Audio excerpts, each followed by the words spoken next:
Ok, bonjour à tous. Je crois que vous m'entendez bien, que vous me voyez bien et que vous voyez bien l'écran, donc c'est parfait. On va pouvoir commencer. Alors, je me représente. Je me représente parce que je sais pas, peut-être que vous avez vu la conférence de thérapeutique que j'ai déjà fait, qui a duré 2 heures et quart à peu près. Et là, on va faire le TD thérapeutique. Je m'appelle Clément Grenon, je suis interne en oncologie à l'hôpital à Paris. Et donc, on va aujourd'hui traiter de la thérapeutique et donc sous forme de TD avec, avec 24 QI qui vont nous faire un peu moins d'1 h 30, je pense, et qui vont essayer de balayer un peu pas mal de notions thérapeutiques. Ce TD se veut complémentaire avec la conférence que j'ai fait avant. Il y a des notions qu'on va aborder là que je n'ai pas abordées dans la conférence et inversement. Donc, je vous invite fortement à voir les deux.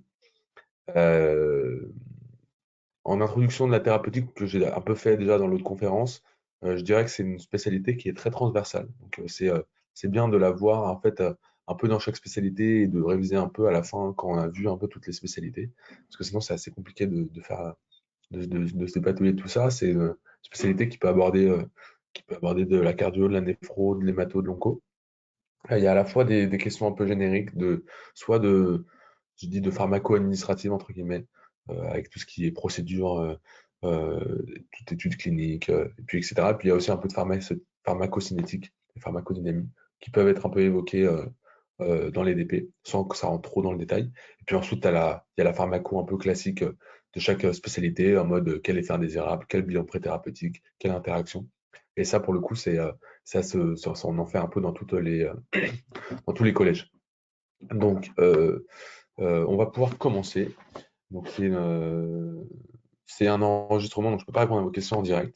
Évidemment que vous pourrez m'envoyer des mails si vous avez des questions spécifiques auxquelles je ne réponds pas durant ce TD. Vous n'hésitez pas. En revanche, je vous invite à voir à la fois la conférence et le TD avant de m'envoyer des mails, parce que peut-être que je ne réponds pas à votre question dans la conférence, mais que je y réponds dans le mail ou inversement, dans le TD ou inversement. Donc voilà. On y va. Alors, une petite question un peu facile pour commencer. Donc normalement, j'aime bien faire participer les gens, donc je vous invite à essayer de mettre en pause et de répondre aux questions avant que je vous donne les réponses. Ça permet de mieux travailler pour tout le monde. À propos de l'AMM et de la RCP, les excipients doivent être décrits. Donc ça, c'est tout à fait vrai. Les excipients, c'est quoi? Vous savez, un médicament, c'est un principe actif et un excipient, un ou plusieurs excipients. Et donc, évidemment qu'il faut le décrire. Ça peut être du sucre, ça peut être des trucs un peu sans effet. Mais il faut le décrire. B, les posologies et les voies d'administration doivent être décrites. Donc ça, c'est vrai également. Vous savez que la MM, alors déjà, en fait, en question introductive, je demande aux gens ce que veut dire AMM et RCP. Pourquoi? Parce que aux ECN, on vous demande de mettre euh, des QROC, et des QROC, c'est sans abréviation. Et les fois, on a tellement l'habitude de travailler avec des abréviations qu'il y a certaines abréviations dont on ne connaît plus le sens. Et on peut se retrouver un peu comme un couillon le jour J. Et moi, j'évoque souvent le- l'exemple d'un pote qui on avait comme question, il fallait répondre en gros syndrome hémolytique et urémique, donc le CHU. Et on a tellement peu l'habitude de l'écrire que lui avait écrit syndrome hémolytique et uricémique. Donc évidemment, il n'a pas eu les points, alors qu'il connaissait le diagnostic. Donc c'est pour ça que je dis que c'est important de savoir bien les abréviations. Donc même autorisation de mise sur le marché, RCP, résumé caractéristique du produit. Il ne faut pas confondre RCP en pharmaco et RCP en onco, ou c'est réunion de concertation pluridisciplinaire. Ok, donc je reviens sur l'AB, c'est évidemment vrai, ça doit être décrit dans l'AMM. L'AMM, c'est vraiment la carte d'identité d'un médicament où tout ce qu'on connaît sur ce médicament doit être décrit. L'AMM, c'est vraiment à visée médicale et donc il faut vraiment que ce soit très, très détaillé. C'est les interactions médicamenteuses doivent être décrites, bah oui, au moins pour celles qu'on connaît. Vous savez que parfois à la rédaction de l'AMM, on n'a pas encore toutes les informations sur le médicament et que ces derniers viennent se compléter en phase 4 par exemple, en étude de phase 4. Toujours est-il que ce concert, on doit le dire. Donc là, c'est vrai. Le mode de conservation doit être décrit. Eh bien, oui, évidemment. Il y a des médicaments qui sont inefficaces si pas conservés au frais. Je pense notamment à certains vaccins. Donc ça, c'est important de le spécifier dans la MM et dans la RCP.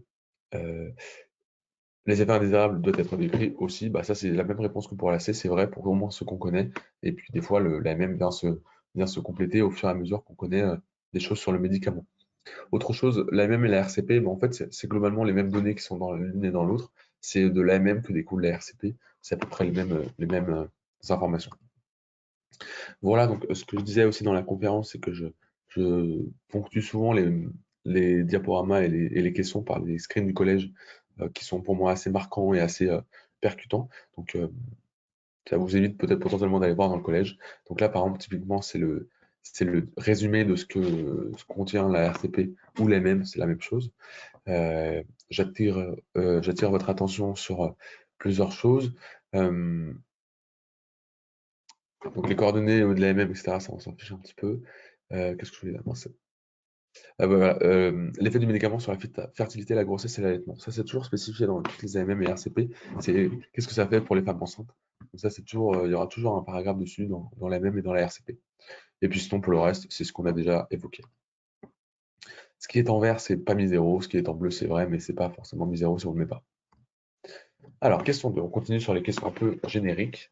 Euh, À propos de la boîte d'un médicament, on doit y voir sa DCI. Donc, DCI, dénomination commune internationale.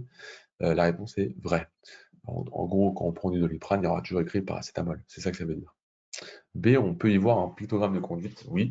On peut y voir un pictogramme de grossesse. Oui. Donc les pictogrammes, ils sont soit jaunes, soit orange, soit rouges, en fonction de si c'est euh, pas contre-indiqué, déconseillé, voire contre-indiqué. OK? Donc ça, il y a toujours écrit, ça figure toujours à l'arrière de la boîte. Et donc c'est important de regarder. On doit y avoir ces contre-indications. Alors non, les contre-indications d'un médicament figurent dans la MM et la RCP, dans la notice, ne figurent pas sur la boîte, hein, sinon ce serait illisible. Je vous invite à prendre une boîte de médicaments que vous avez chez vous, vous verrez. C'est c'est assez peu, c'est assez peu exhaustif, on va dire, la boîte, hein. Il y a vraiment ce qu'il doit y avoir. Et on doit y voir le prix? Non. Le prix peut varier entre les pharmacies. Donc non, il y a pas le prix sur les boîtes. Voilà pour le détail de ce qu'il y a sur la boîte.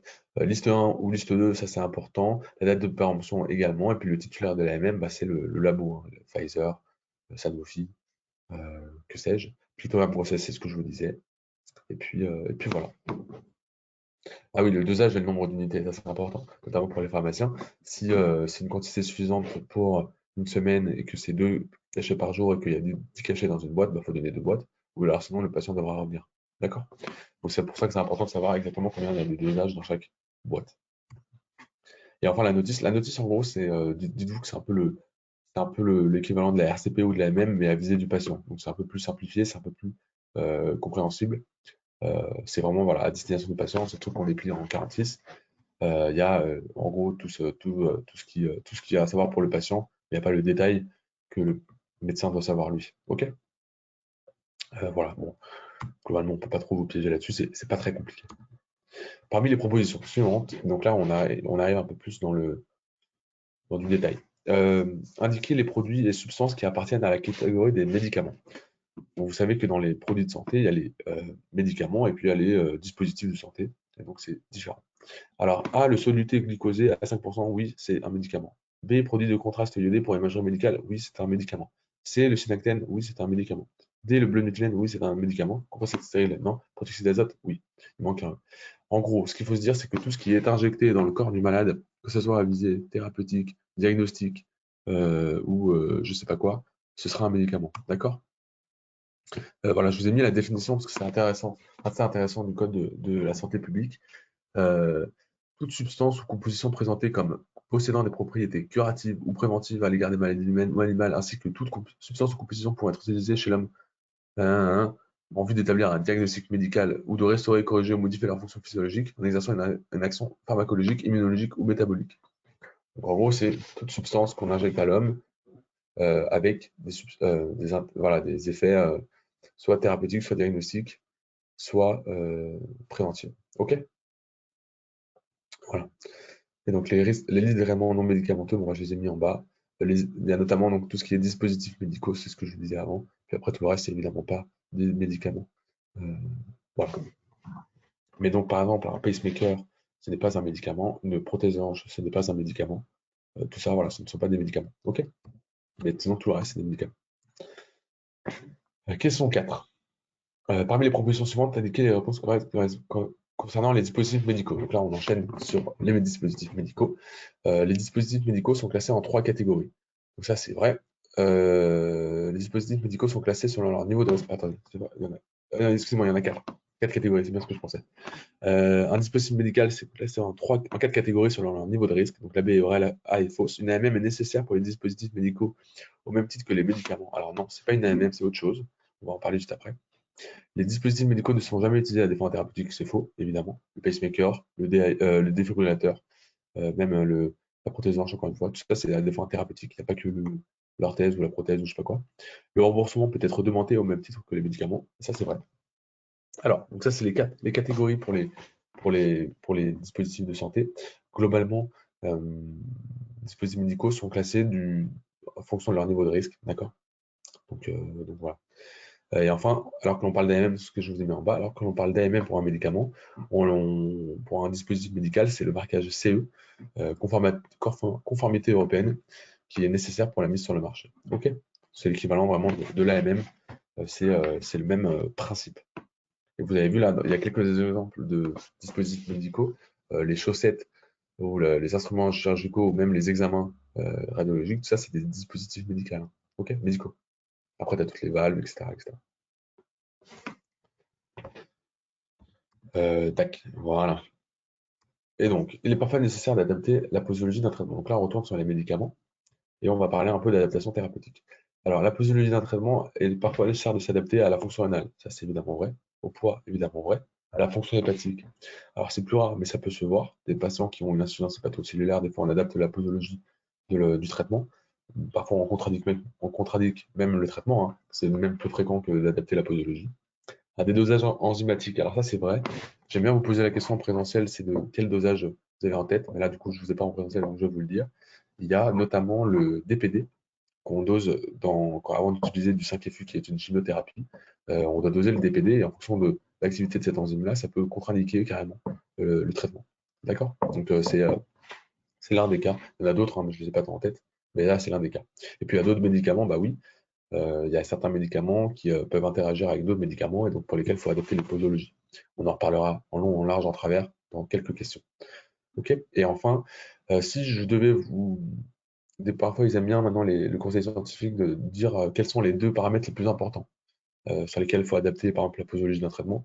Et bien dans ce cas, la réponse serait la fonction rénale et le poids. C'est les 2 paramètres sur lesquels on adapte le plus souvent et sur lesquels il faut être le plus vigilant parce qu'on est à risque sinon d'interaction, d'effet indésirable ou de sous-dosage.